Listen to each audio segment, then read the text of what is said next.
এইবাৰ লোকসভা নিৰ্বাচনতো মাজুলী মানুহে বেছিভাগ ভোট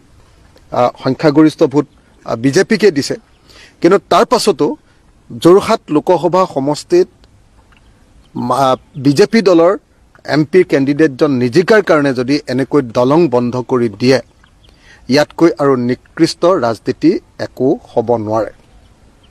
মই পোনপটীয়াকৈ অসমৰ মুখ্যমন্ত্ৰী ডাঙৰীয়া হিমন্ত বিশ্ব শৰ্মা ডাঙৰীয়াক ক'ব খুজিছোঁ আপুনি এনেকুৱা ধৰণৰ 2 নম্বৰী কদৰ্য লেতেৰা প্ৰতিশোধপৰায়ণ ৰাজনীতি এৰি দিয়ক এটো ভাল ৰাজনীতি নহয় তো গণতান্ত্ৰিক দেশত কেতিয়াবা আপোনালোক জিকিব কেতিয়াবা আপোনালোক হাৰিব তাকো মাজুলীত আপোনালোকে জিকিছে ভোট কম পাইছে বাৰু তেওঁলোকে ভাবিছিলে যে মাজুলীত অতি কমে 40,000 ভোটত তেওঁলোকে লিড ল'ব 40,000 ভোটত বৰ লিড ল'ব নোৱাৰিলে কেইটামান ভোটত তেওঁলোক জিকিলে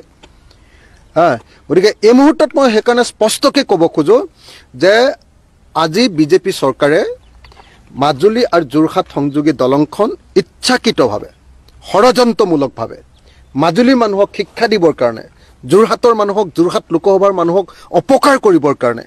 উজনি অসমৰ মানুহক দিগদাৰ দিবৰ কাৰণে এনেকৈ বিজেপি দলে যোৰহাট আৰু মাজুলী সংযোগী দলংখন বন্ধ কৰি ৰাখিছে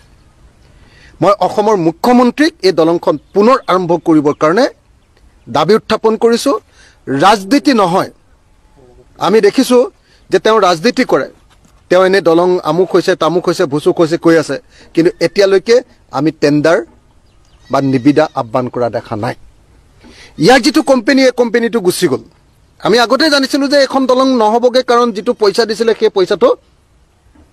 এই গোটেই দলংখন নিৰ্মাণৰ কাৰণে যথেষ্ট নহয় যি সময়ত আপোনালোকে নিজে দেখিছে যে মুখ্যমন্ত্ৰী হিমন্ত বিশ্ব শৰ্মাই নিজৰ সমষ্টিৰ কাৰণে ফেঞ্চি বজাৰৰ পৰা ভৰলুমুখৰ পৰা তেওঁলোকৰ উত্তৰ গুৱাহাটীলৈ যেতিয়া দলংখন বনাইছে তাত 2200 কোটি টকা দিছে আৰু আমাৰ এই দলংখনৰ কাৰণে অকল 900 কোটি টকা দিছে আপোনালোকে নিশ্চয় এইটো কথা জানে যে মাজুলী আৰু যোৰহাটৰ মাজৰ এই ব্ৰহ্মপুত্ৰৰ দূৰত্ব বহুত বেছি কিন্তু গুৱাহাটীত ব্ৰহ্মপুত্ৰৰ দূৰত্ব 1 কিলোমিটাৰ খুব বেছি 1.5 কিলোমিটাৰ দলংখন বনাব লাগিব গুৱাহাটীত ইয়াত কিন্তু বনাব লাগিব 6-7 কিলোমিটাৰ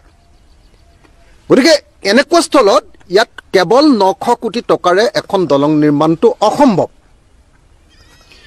আৰু দলংখন যাতে নিৰ্মাণ নহয় তাৰ কাৰণে এনেকুৱা ধৰণৰ ৰাজনীতি কৰি আছে আৰু আচলতে তেওঁলোকৰ দলং নিৰ্মাণৰ আন্তৰিকতা নাই সেইকাৰণে মই এই মুহূৰ্তত দুজন মানুহক ক'ব খুজিছোঁ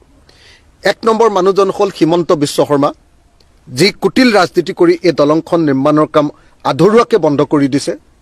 আৰু দ্বিতীয় মানুহজন হ'ল সৰ্বানন্দ সোণোৱাল ডাঙৰীয়া যাক দুবাৰকৈ মাজুলীৰ মানুহে জয়ী কৰিছে তেখেতক মুখ্যমন্ত্ৰী পাতিছে মাজুলী মানুহে গতিকে মই সৰ্বানন্দ সোণোৱাল ডাঙৰীয়াকো আহ্বান জনাইছোঁ যে আপুনিও কেন্দ্ৰত থাকোঁতে আপুনি দিল্লীত থাকোঁতে ইমিডিয়েটলি এই দলংখন নিৰ্মাণৰ কাৰণে ব্যৱস্থা গ্ৰহণ কৰিব লাগে আপুনি গাডকাৰী ডাঙৰীয়াৰ লগত কেন্দ্ৰীয় চৰকাৰৰ লগত আলোচনা কৰি অতি সোনকালে এই দলংখন নিৰ্মাণৰ কাৰণে টেণ্ডাৰিঙৰ ব্যৱস্থা কৰিব লাগে আৰু অতি সোনকালে কাম আৰম্ভ কৰাৰ ব্যৱস্থা কৰিব লাগে মই মুখ্যমন্ত্ৰী হিমন্ত বিশ্ব শৰ্মা আৰু প্ৰাক্তন মুখ্যমন্ত্ৰী সৰ্বানন্দ সোণোৱাল দুইজনকে এই দাবী উত্থাপন কৰিলোঁ